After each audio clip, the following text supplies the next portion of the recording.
नमस्कार दर्शक बंधुओं, आज मैं माननीय सुप्रीम कोर्ट के प्राकृतिक न्याय सिद्धांत के बारे में आप लोगों को बताना चाह रहा हूं कि माननीय सुप्रीम कोर्ट के द्वारा जो प्राकृतिक न्याय सिद्धांत का नियम दिया गया है, इस नियम को जब तक आप जानेंगे नहीं तब तक किसी भी सक्षम न्यायालय में यदि आप अपना कोई मुकदमा दाखिल करते हैं तो जब तक इस नियम को आप नहीं जानेंगे तब तक आपको किसी भी तरीके से उस न्यायालय द्वारा अंतरिम राहत आपको नहीं मिल सकती है। इसी विषय को लेकर के मैं आया हूं और आप आ जाइए इस विषय पर। जैसे देखिए कि यहाँ लिखा गया सुप्रीम कोर्ट का प्राकृतिक न्याय सिद्धांत। प्राकृतिक न्याय सिद्धांत क्या कहता है? नंबर 1, प्रथम दृष्टया मामला। जैसे कि आपने किसी मुकदमे को, किसी वाद पत्र को जिस भी सक्षम न्यायालय में आपने दाखिल किया है तो उस न्यायालय की जिम्मेदारी है कि प्रथम दृष्टया उस वाद पत्र को अर्थात उस मुकदमे को सही तरीके से देखे, अवलोकन करे। क्या करे? जैसे कि देखिए हमने लिखा कि जब कोई वाद पत्र अर्थात मुकदमा न्यायालय के सामने रखा जाता है तो न्यायालय दस्तावेजीय साक्ष्यों का अवलोकन करने के बाद ही सुनवाई वादी के पक्ष में करता है। कहने का तात्पर्य है कि यह जो प्रथम दृष्टया मामला है कि आपने किसी सक्षम न्यायालय में प्रथम दृष्टया उस वाद पत्र को दाखिल किया तो आपके वाद पत्र दाखिल करने के कुछ उद्देश्य होंगे और अगर वह उद्देश्य आपका सफल होता है तभी आपको अंतरिम राहत मिलेगी। यदि आपका उद्देश्य वाद पत्र दाखिल करने जैसे वाली नीतियों पर पूरा नहीं होता है तो आप हर तरीके से डिस्टर्ब हो सकते हैं, परेशान हो सकते हैं। जैसा कि पहला यह है। दूसरा क्या है? सुविधा का संतुलन। अर्थात सुविधा का संतुलन का तात्पर्य क्या है? जैसे आपने किसी सक्षम न्यायालय में वाद पत्र को दाखिल किया तो न्यायालय इस नियम का उपयोग करके यह तुलना करती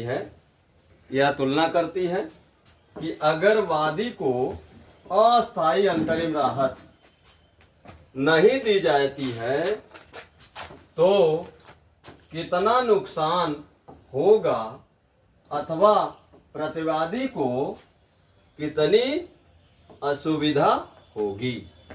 तो जैसे सुविधा का संतुलन अर्थात आपका दिमागी संतुलन तब अच्छा तरीके से बना रहेगा जब आपके अनुसार उस वाद पत्र को न्यायालय के समक्ष दाखिल करने के उपरांत आपको अंतरिम राहत अर्थात निषेधाज्ञा अर्थात स्टे मिल जाएगा। तब आपका दिमागी संतुलन सही रहेगा। और यदि नहीं मिलता है तो विपक्षी पार्टी के द्वारा उस जमीन में जो मुश्तरका खाते की जमीन है उस पर किसी न किसी तरीके से अवैध निर्माण करके उस पर कब्जा किया जा सकता है। तो इन बिंदुओं को जानना बेहद जरूरी है। मैं भुक्तभोगी हूं और इसी तरीके से मुकदमा करके और जब तक ये जानकारी नहीं थी तब तक मैं भी बहुत झेला हूं, इसलिए मैं आप सभी लोगों को आगाह करना चाहता हूं। और देख लीजिए तीसरा बिंदु क्या है? अपूरणीय क्षति अर्थात एक ऐसी क्षति, एक ऐसा नुकसान जिसकी भरपाई न किसी धन से हो सकती है न ही किसी अन्य कारकों से की जा सकती है। अब इसमें देखिए क्या है अपूरणीय क्षति में? सुविधा का संतुलन अर्थात दिमागी संतुलन आपका स्थिर तब रहेगा जब आपको अंतरिम राहत उस न्यायालय के द्वारा मिलेगी। अर्थात जो मुश्तरका खाते की जमीन है उस जमीन में किसी प्रकार का कोई भी नवनिर्माण ना हो, तब आप दिमागी रूप से संतुलित रहेंगे। तो संतुलन वादी के पक्ष में है। न्यायालय यह देखेगा कि जितने भी साक्ष्य न्यायालय के समक्ष रखे गए हैं क्या उन साक्ष्यों को अवलोकन करने से यह स्पष्ट होता है कि वाकई वादी जो पीड़ित है और इसको अंतरिम राहत की जरूरत है। तो इसलिए निषेधाज्ञा स्टे अस्वीकार करने से अपूरणीय क्षति होगी जिसकी भरपाई धन या किसी अन्य कारकों से नहीं की जा सकती है।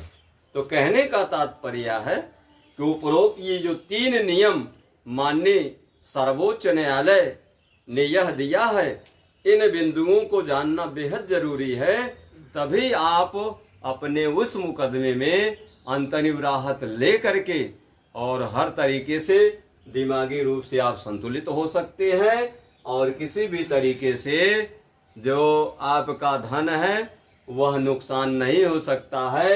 अगर इन बिंदुओं को आप नहीं जानेंगे और ना ही आपके वकील इस तरीके के बिंदु रख करके न्यायालय के समक्ष बात नहीं करेंगे तो आपको अंतरिम राहत नहीं मिल सकती है, जिसका नतीजा यह होगा कि आप हर तरीके से परेशान रहेंगे और विपक्षी जो है उस जमीन के मुश्तरके खाते की जमीन पर पूरी तरह से वह निर्माण करके उस पर कब्जा करता रहेगा और आपका दिमागी संतुलन खराब होता रहेगा। तो आप हमारे द्वारा दी गई जानकारी से संतुष्ट हैं तो हमारे चैनल को लाइक करें, सब्सक्राइब करें और साथ ही साथ कमेंट अवश्य करें। और इसी के साथ मैं अपनी वाणी को विराम देता हूं। जय हिंद, जय भारत।